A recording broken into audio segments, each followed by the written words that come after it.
안녕하십니까?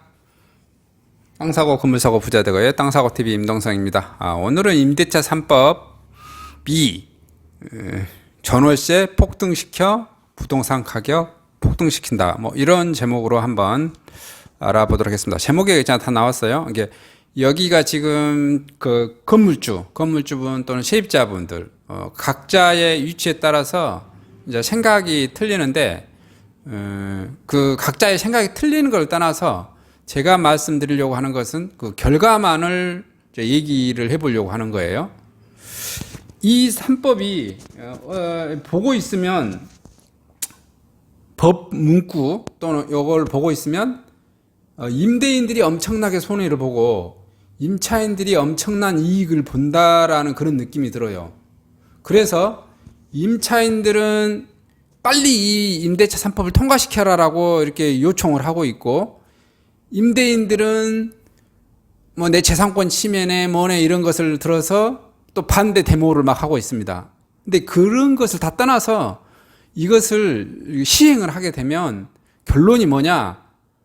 임차료가 확 올라가요. 전세가가 확 올라가고, 전세가가 임차료가 확 올라가면 어떻게 된다? 매매가도 확 올라간다. 이렇게 되어지는 겁니다. 임대차 3법이 통과되면 어떻게 되어진다? 공급이 줄어요. 공급이. 이제 공급이 줄은다. 여기를 한번 봐보겠습니다. 자, 임대차 3법이란 게 뭔지부터 한번 봐보겠습니다. 여기 봐보시면, 이제 이거 전월세 신고제예요. 전월세 신고제는 임대차 3법의 핵심 내용 중에 전월세 신고제. 이 전월세 신고제를 하는데, 지금도 대한민국이 정부가 내가 보기에는 게을러서 그렇지 이미 전월세 신고제는 다 하고 있습니다. 속된 말로 우리가 공인중개사들이 보통 이렇게 임대차 계약서를 써주잖아요. 전세 계약서나 월세 계약서를 써주면 대부분 공인중개사들은 그 임차인의 보증금을 떼지 않기 위해서, 내가 나중에 임차인을 떼면 건물주가 이렇게 뭐 망하거나 이렇게 되어졌을 때 임차인이 보증금을 떼이잖아요. 그러면 그 임차인이 보증금을 떼인 임차인이 중개사한테 와서 협박을 하거나 뭐 하여튼 싫은 소리 한다고요. 어쨌든 짠하잖아요. 중개사들은 그래서 중개를 치고 나면 무조건 어떻게 해요? 주민센터에 가서 이 전월세 신고를 하라고 해요. 그래서 대한민국에서 현재 전월세 신고를 물론 안 한 사람도 있지만 거의 99% 신고를 다 하고 있습니다. 99% 신고를 다 하고 있기 때문에 주민센터에 하고 신고를 다 해서 특히 상가 임대차도 다 신고를 해요. 왜냐하면 보증금 보호를 받기 위해서. 거의 안 한 사람들은 제가 거의 없는 것 같아요. 물론 통계를 보면 꼭 또 인간은 희한하기 때문에 신고를 안 한 인간들도 있죠.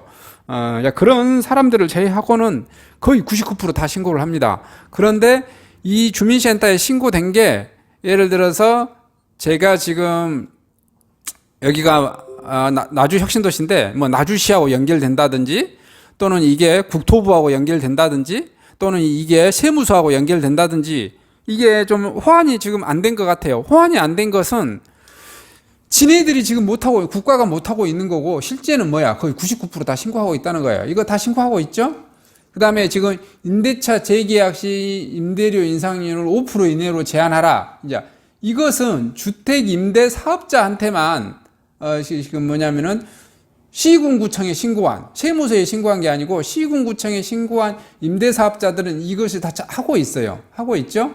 근데 이제 앞으로는 주택 임대 사업자를 아예 형해화 시켜버리고 없애버리고 모든 국민한테 이것을 적용시키겠다고 하는 거예요. 근데 이것을 적용시켜도 제가 보기에는 별 의미 없어요. 왜 그러냐면, 여러분은 LH나 부영건설이 대한민국에서 건설 임대 사업자입니다. 건설 임대 사업자. 그래서 그 친구들이 10년간 임대 사업을 한 거 봐보십시오. 그러면 임차인분들이 나중에 대부분 못 삽니다. 왜냐? 이게 처음에는 2년 임대차 계약을 하고요. 지금 현재 이제 1년 단위로 해서 부영은 계속해서 2년 계약하고 1년 단위로 월세로 해서 전세나 이렇게 올립니다. 근데 물론 이제 지금 봐보니까 현재 정부 추진은 기존 걸로 설명을 해볼게요. 그러니까 2년 올리고 매년 올리면 몇 번 올릴 수 있어요? 결국 8번 올리잖아요. 물론 이제 지금은 2년 단위로만 올려라 법을 아예 그렇게 해석이 안 되도록 이렇게 하면은 10년이면 5번 올릴 수 있겠죠. 2년마다 올릴 수 있으니까. 그래서 5년 올리면 이게 많이 안 올라가는 것 같아요. 5%가. 근데 우리가 물가 상승률이라든지 우리가 급여 상승 같은 게 전체 평균이 뭐 2%, 3% 정도밖에 안 돼요. 그러니까 이게 계속해서 5%씩으로 올리면 이게 나중에는 처음에 5%는 얼마 안 되는 것 같은데 할증이 됩니다. 할증. 5%에 더해져서 거기에 5%, 또 5%를 더해서 거기에 5%, 5%를 더해서 거기에 5%. 이게 뭐냐면 워런 버핏이 말하는 그 눈덩이처럼 불어나는 거예요. 그래서 10년이나 뭐 15년, 20년째 되면은 이게 상상할 수 없은 큰 금액으로 변해 있습니다. 그래서 지금 건물주들은 내가 어떤 지역에 2년이나 3년, 4년 차에 어떻게 50% 쓰면 50% 이게 단기에 팍 올리고 싶어서 그게 못 올린다고 해서 이제 건물주들은 또 반대하는 것 같고요. 임차인 분들은 어떻게 한다? 이제 이거 되면은 굉장히 자기한테 뭐 보호되는 것처럼 생각돼요. 근데 보호되는 것처럼 생각하는데, LH 임대 아파트나 부영 임대 아파트에 사신 분들 가서 살아보십시오. 요렇게 지금 하고 있거든요. 하고 있는데도 10년 살다 보면, 10년 후에는 분양 전환했을 때 주변 시세대로 분양을 받게 됩니다. 그때도 봐보면 피눈물 흘려요. LH 욕하고 난립니다. LH가 뭐 도와줄 줄 알았더니 국민들 피 빨아먹었네, 어쩌네 저쩌네 한 똑같습니다. 이게 똑같은 것 같고요. 그 다음에 이제 이거 계약갱신 청구권. 세입자가 원하면 2년 이상 재계약 시 임차인이 계약 연지 권리금을 보장한다. 그럼 이것하고 이것이 연동되거든요. 두 개가 연동되는데 자 봐보십시오. 세입자가 원하면 2년 이상 계약해서 재계약. 이게 지금 문제가 많이 나오고 있는 거죠. 원래 예전에는 1년씩 계약했어요. 1년씩. 그래서 2년 계약을 하니까 지금 이 법이 아직 통과는 안 됐죠. 지금 7월에 통과시키겠다고 하는데, 그러면 통과되기 전에 어떻게 하겠죠? 통과되기 전에 2년치를 한꺼번에 받아버립니다. 건물주는. 그래서 가격이 폭등이 돼요. 폭등이 되고, 지금은 이게 2 플러스 2년에서 4년이잖아요. 그리고 또 여기 지금 뭐 또 어떤 법안은 평생 할 수 있도록 뭐 주라는데, 뭐 평생 해도 뭐 제가 보기에는 똑같을 것 같아요. 평생 해도. 근데 이 법과 이 법 때문에 현재의 부동산을 아파트를 한 채, 두 채, 세 채 가지고 있는 사람은 이걸 엄청 무서워해. 건물주는 요거 통과되면 내가 마치 죽을 것처럼 무서워하고, 임차인들은 요거 되면 엄청나게 내가 보장되는 걸로 이렇게 착각을 하는데, 제가 보기에는 이런 법 있으나 마나입니다. 왜 있으나 마나인지 제가 설명을 해드릴게요. 세입자가 원하면 2년 이상 자동 연장을 해주라. 그러면 4년이 되는 거잖아요. 근데 2년 됐을 때 그 주변에 아파트 가격이 많이 오르지 않았어. 뭐 아주 안만하게 올라. 그러면 건물주들 두 채나 세 채를 가지고 있는 건물주들은 어떻게 할까요? 그냥 재계약을 하겠죠. 재계약을 합니다.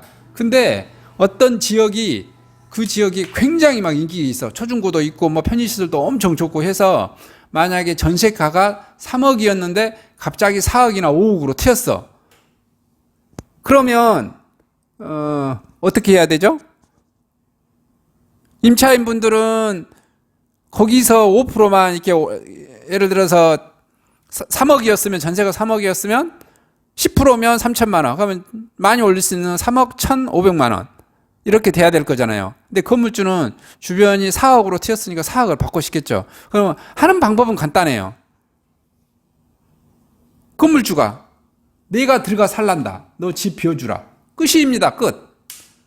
이게 예를 들어서 내가 서울에 강남구에 아파트 한 채가 있고, 뭐 용산구에 한 채가 있어. 내가 강남구에 살고 있고, 용산구의 아파트 가격이 예를 들어서 전세가가 3억이었는데 5억으로 튀었어. 그럼 5억을 받고 싶을 거 아니에요? 5억을. 그러면 어떻게 해? 내가 강남구에 있는 아파트를 시세대로 전세계를 왕창 비싸게 불러서, 강남구 같은 경우는 예를 들어서 전세가가 10억 하나요? 그러면 10억을 불러. 그리고 임차인을 집어넣어. 그리고 나는 용산구에 있는 아파트한테 집 비우라고 해. 쫓아내. 그거 내가 들어가서 살아. 이사 비용은 200~300만 원이 끝이잖아요.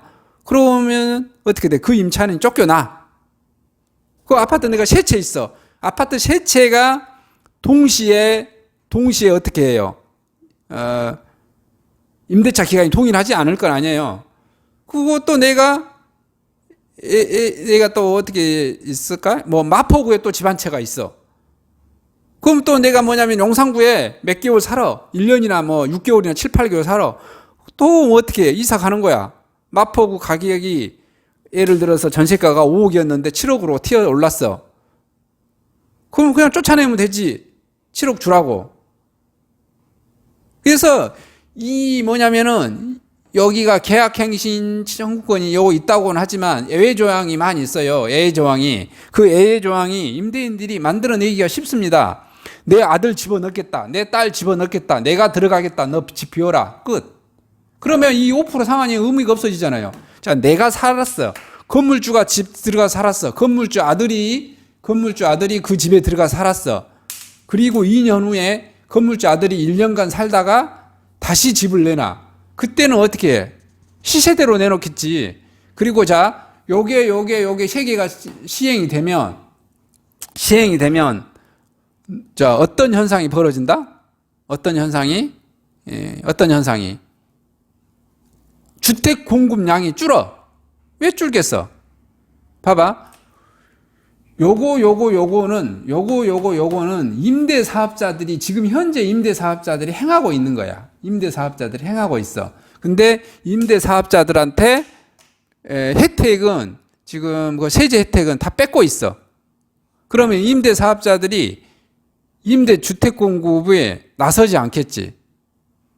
나서지 않을 거 아니에요.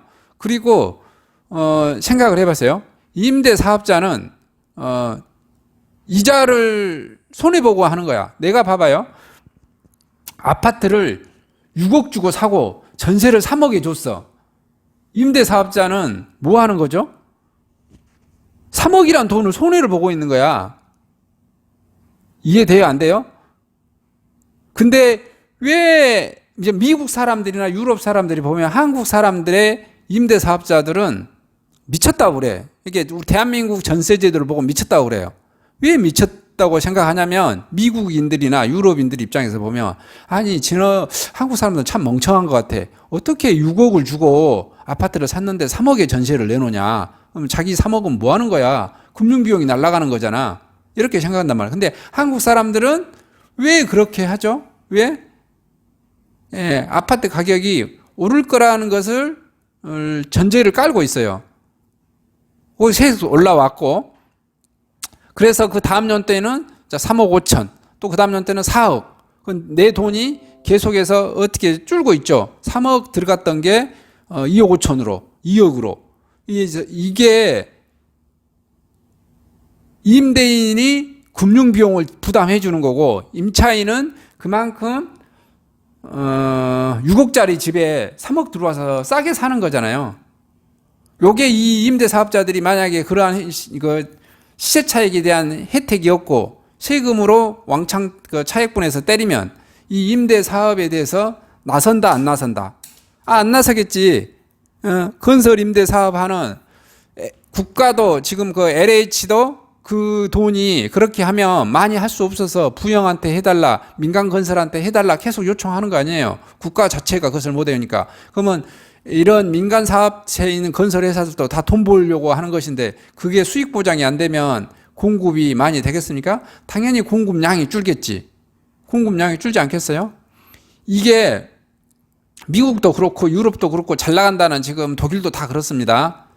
공급량이 줄어서 가격이 오르고요. 또 요게 이제 엄청 강화가 되면 어떤 현상이 벌어져요? 건물주가 집을 수리를 안 해줘요. 왜냐하면 이 제도 자체가 다 뭐가 되는 거예요? 지금 현재 임대사업자와 같이 되는 겁니다. 대한민국은 그나마 시세 차익에 대한 그 이익분이 있어서 수리를 집주인들이 잘 해주죠. 왜 잘 해주냐면 내가 6억 주고 산 아파트가 계속 임대사업을 하다가 보면 7억도 되고 8억도 되고 미래에 될 거라는 것이 판단되어지기 때문에 세입자가 어장 내놨던 그 집 또는 자연 감모분, 이게 뭐냐면 꼭 세입자가 어장 낸지 뭐 이렇게 판별할 수 없는 거. 웬만하면 건물주가 좀 들어주죠. 특히 한 채나 두 채 가지고 있는 임대사업자는 대부분 많이 좀 들어줍니다. 물론 안 들어준 건물주도 물론 있죠. 그 안 들어준 그 임대회사도 있고, 근데 들어주는 회사도 좀 많이 있어요. 그런데 요게 강화되면 이제 어떻게 된다? 거의 90%는 95% 이상 이런 임대사업자들이 안 들어준다. 안 들어주면 어떻게 되죠? 미국처럼 이 임대주택이 많은 아파트 단지나 이런 것은 슬럼화가 된다. 슬럼화. 수리를 안 해줘요. 이렇게 되어지는 겁니다. 자, 봐보시겠습니다.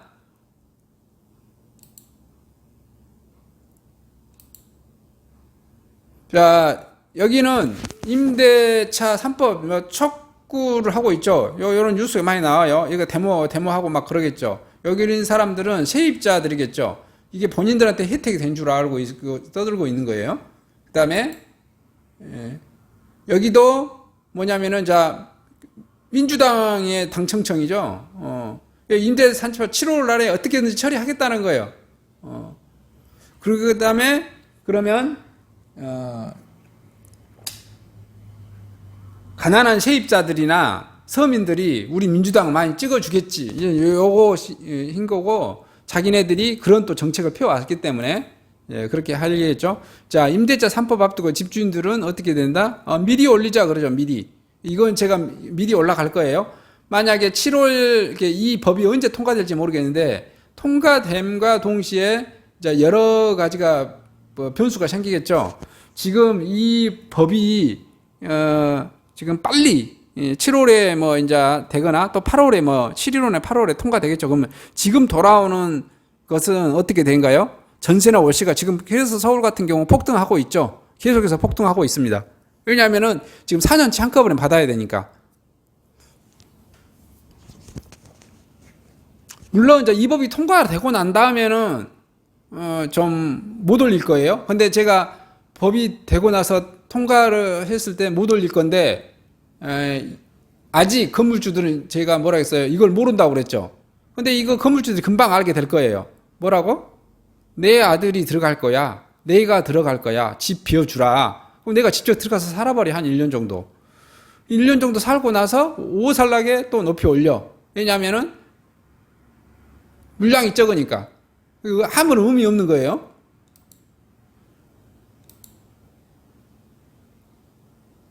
자, 이거는 이제 기자들이나 뭐 경제학자들이나 뭐 이런 분들의 의견이겠죠. 속도내는 임대 산첩인데 임대료가 급등될 것이고 공급이 축소가 될 것이다.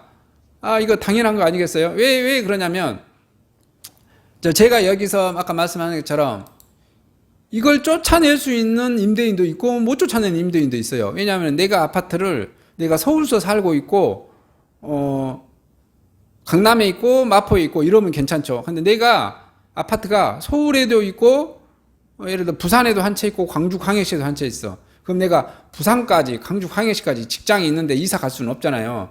내가 광주 광역시에 서구에 한 채 있고 북구에 한 채 있고 남구에 한 채 있어.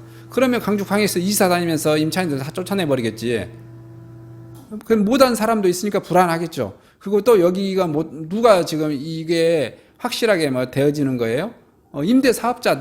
임대사업자들은 원래 이제 못하는 거지만 이렇게 되어진다 이렇게 말씀드리겠고요.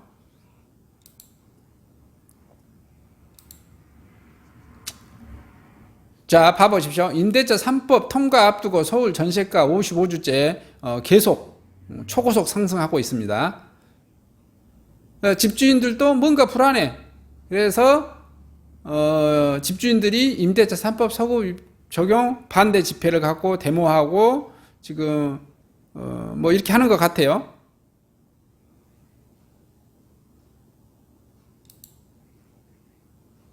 자, 세입자가 원하면 평생 계약, 막장 쏟아대는 부동산 뭐 입법. 근데 이거 평생 원하면 할 수 있다고요? 제가 뭐라고요? 바로 쫓아내 버릴 수 있다고 그랬죠? 바로 쫓아낼 수 있습니다. 의미 없는 거라. 자, 임대차 3법 반대. 여기 봐보니까 저 데모를 시기하죠. 자, 목적은 세금 뜯기고요. 주특기는 소금입법, 뭐 정부 믿고 주택 임대, 돌아온 건 세금 폭탄, 돌아온 건 세금 폭탄, 뭐 이렇게 뭐 써놓고 있네요. 자, 소급 적용 위헌, 재산권 침해 위헌, 집주인도 국민이다, 뭐 이렇게 써져 있습니다. 뭐 집 팔아서 시어머니 집 팔면 시어머니 어디 가냐, 하루아침에 양락원 가란 거냐.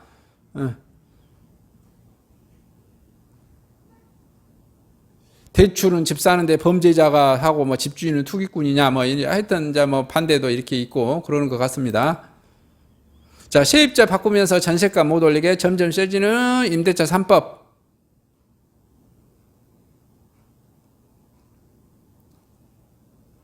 전월세 상한제, 계약갱신, 뭐 신규 계약 이렇게 뭐 계속 나오고 있습니다.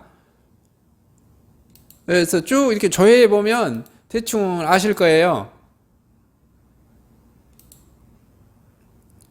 그러면 제가 핵심적으로 말씀드린 게 무슨 내용인지 좀 이해가 되실까요? 그래서 이 법이 이제 통과가 되면 이 단기적으로 지금 만약에 법이 뭐 8월에 7월이나 8월이면 통과되겠죠. 요 민주당이 어쨌든 통과시킬 거예요. 제가 보기에는 통과시킨다고 봐요. 통과시키면 만약 7월인 지금 거의 7월 중순도 넘어서 힘들고 8월에 통과됐다고 보면 어떻게 된다? 이제 9월부터 만기가 돌아오거나 올 10월 내년 뭐 이렇게 그 초에 그 돌아온 사람들은 그 뭐라 그럴까? 혜택을 좀 보겠죠. 5%밖에 못 올리니까 좀 안정적이라고 말할 수 있을 거예요. 근데 건물주가 아까 제가 말한 것처럼 내가 들어가서 살 거야. 집 비워줘. 이렇게 해버리면 온다고요? 요거 보장이 하나도 안 돼 버린다고. 끝이야, 끝.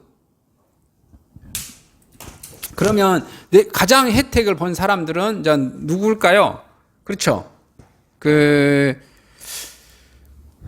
임대사업자의 임차인으로 들어간 사람들, 이분들이 크게 혜택을 보지 않을까 싶겠습니다. 그분들만. 근데 제가 말씀드렸죠. 이것도 장기로 계속. 근데 이게 보통 이제 대한민국 사람들이 그 아파트를 두 채나 세 채 가지고 있는 사람들이 단기에 돈을 좀 많이 벌려고 하는 성향이 있거든요. 제가 공인중개사라서 이렇게 사람 이렇게 만나 보면 대부분 내가 아파트 사고 2년 만에 확 오르길 바래. 그러고 바로 팔고 빠져나오고, 예를 들어서 광주광역시 같으면 최소한 1억, 3억 주고 샀으면 4억에, 4억 주고 샀으면 5억에, 한 1억 정도 이상 오르면 다 팔고 일부를 뭐 차를 한 대 산다든지 뭐 해외여행을 간다든지 그러고 또 그것을 다시 또 재투자하고, 이런 패턴이 반복돼요. 자, 서울 같은 경우는 집 한 채 사면은 3억이나 5억이 이렇게 오르길 바라겠죠. 왜냐하면 거기는 원래 많이 오른 지역 동네니까. 이래서 요게 이 지금 임대차 3법 이게 뭐 한다고 하지만 임차인들한테 전혀 도움되지 않는다. 이 물량이 확 줄어버릴 겁니다. 확 줄어버릴 거예요. 그리고 내 자식한테 이렇게 주려고 하는, 건물주들이 내 자식한테 주려고 하는 거. 그래서 혜택을 본 사람들은 아마 이제 임대사업자 이렇게 하신 그런 회사 물량에 하신 분들이 안정적일 거예요. 예를 들어서 내가 LH에 임차인으로 들어가져 있거나 LH 아파트에, 그다음에 부영 건설 그 회사의 임대 아파트에 들어가져 있거나, 이런 분들은 조금은 안정적이실 거예요. 근데 나머지 개인들은 뭐 이제 마음이 착한 건물주, 그렇게까지 내가 이사까지 가가지고 저 임차인을 쫓아내고 자 그렇게 하지 않은 건물주, 좀 건물주들도 봐보면, 세라는 사람들 보면 모두가 다 악질은 아닙니다. 왜 그러냐면 제가 주변에서도 보시면 그냥 그 아파트를 그 시세 차익의 목적이 있어서 돈이 여유롭게만 해서 건물주분이 시세보다 훨씬 저렴하게, 제 조카 같은 경우도 그러더라고요. 서울에서 사는데 그냥 건물주가 그냥 왜냐하면은 그냥 싸게 줘요, 싸게. 그냥 살아라. 너 젊은 애가 돈도 못 벌고 뭐 그러니까 공부한다고 아직 백수고 뭐 이러니 그냥 싸게 살아라. 대신 그냥 쭉 그 가격에 찔끔 올려서 그 가격에 쭉 있고, 나중에 내가 어차피 한 6년이나 8년, 10년 가져가면 그때 많이 오르니 나는 그때 팔 거야. 그때 시세 차익을 많이 볼 거야. 이렇게 생각하신 건물주분들은 여기 이렇게 이것을 적용시키면 그냥 거기에 정부 정책에 따르는 건물주분도 이제 있을 거예요. 돈이 정말 여유롭고 많은 건물주분들. 근데 건물주도 대체적으로 봐보면 두 채나 세 채 가지고 있는 건물주분들이 뭔다? 그분들도 빚을 잔뜩 냈어요. 그분들도. 그래서 어떻게 한다? 대부분 시세대로 받고 싶은 게 본인 욕심입니다. 이래서 지금 제가 말씀드리려고 하는 핵심 내용이 이러한 임대차 보호 3법이 대한민국 국민들한테 이렇게 개인들 물량들은 보호되는 게 한 10%나 20%나 이렇게 보호되지 거의 7, 80%, 90% 가까이는 아마 건물주분들이 다 이렇게 해가지고 임차인들을 다 쫓아내버릴 거라 이거예요. 여기서 제가 보면은 전월세 신고제, 전월세 상한제, 계약갱신 청구권 이 세 가지가 사실은 다 건물주에 의해서 무력화돼 버릴 것이다. 저는 이렇게 생각을 합니다. 크게 임차인분들 기대 갖지 마시고 내가 만약에 돈이 없고 뭐 이렇게 하신다 그러면 임차인분들한테 그냥 말씀드리고 싶어요. 그 법을 요걸 잘 따르는 누구 그렇죠? LH가 공급한 아파트 좀 허접하죠? LH가 민영 아파트보다는 더 그냥 거기에 들어가서 하세요. 부영이 제공한 아파트 그 다음에 강주도시공사 서울 SH공사 경기도시공사 뭐 요런 데서 공급한 아파트에 들어가서 사시면 요 전월세 신고제, 전월세 상한제, 계약행시 청구권 요게 다 정부가 하는 거기 때문에 지킬 거라 이거죠. 하지만 개인들은 요것을 다 안 지킬 거예요. 다 꼼수로 다 무력화 시켜버릴 겁니다. 이상 임대차 보호 3법이 개인 국민 간 거래에서 아무런 의미 없는 법이다라는 것을 설명시켜 드리고 마감하도록 하겠습니다. 감사합니다.